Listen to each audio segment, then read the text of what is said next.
Ja, we zijn hier nou de uitvoer of de invoer om het kleermaatje prepareren. Wat je hier ziet, dat is zeg maar hetgeen waar het al jaar om gaat. Dit zijn de stielslakken. Op dit moment liggen ze nog even boven. Dat komt omdat we hem profileerd hebben. Aan komt hier bij zonoer heen en dan komt de folie en het vilt uiteraard.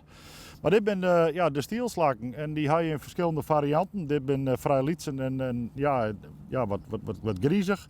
Je hebt zeker in wat orenkleuren en wat gruttere formaten, maar dit is waar het om gaat. En bij contact met water, daar komt hier dus dat alkalische water vrij. Ondanks dat we natuurlijk best wel een beetje spannend waren, vorige weekend met name, rennen we volgens mij nog prachtig op schema. Dus we moeten wel wat extra inspanningen doen. Maar we rennen nog steeds goed en de progressie is heel goed. De meesten zitten volop in het werk, we hangen nou meesten en de voortgang is prima. De folie, dat moet natuurlijk conform een keurmerk en certificering online worden. Hè, want die folie moet 100% waterdicht zijn, die lasten met name, hè, dat is wat spannend. Hè. Dan moet je stikken onder vastzetten, bij een rond van pak bij 100 bij 100 meter. Ja, die mag je onder vastzetten. Over de lange lengte zit het natuurlijk relatief makkelijk. En waar de bochten haast of oors, dan is het wat meer werk. Hebben we natuurlijk ook een kwaliteitscontroleur oprennen, de hele dag van QS.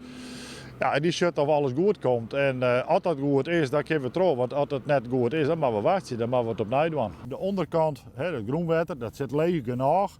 Maar toch brengen we op gewoon plakken wat extra drainage aan. Om te zorgen dat die onderkant mooi droog blijft. Dat is het al, maar goed, je kent er nou bij. Dus het is een extra maatregel. Het hoeft misschien net, maar ja, om alles 100% zeker te houden, doen we dat. Ja, en dan is in feite het probleem opgelost. Althans, voor de komende 100 jaar lijkt het keurig beheerst opslaan. Ja, we gaan in Nederland in het verliezen deze staalslakken verwerken krek als jaren.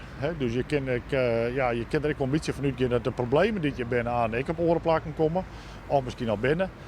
Ja, en dan ga je een beheersmaatregel. En dit is voor deze situatie, want het is wel een beetje afhankelijk van de omstandigheden. Maar dit is wel een manier om het te tackelen. En ik verwacht je eigenlijk wel dat dit op orenplakken plakvineert.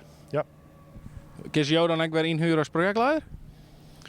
Ja, dat zul je wel lezen met mijn leiding jou uiteraard. Maar nou ja, ik het zo zeggen, ja, dat denk ik wel. Want we moeten als overheid natuurlijk en waar ik daarin helpen. Want ja, je hoeft wil net twee keer uit te vinden, dat is 1 en 2. Ja, we gaan nou troskade en schande, jammer genoeg, een hulp de ervaring. Dus ja, waarom zo een oor dat net broeken maaien en misschien ook wel broeken wollen.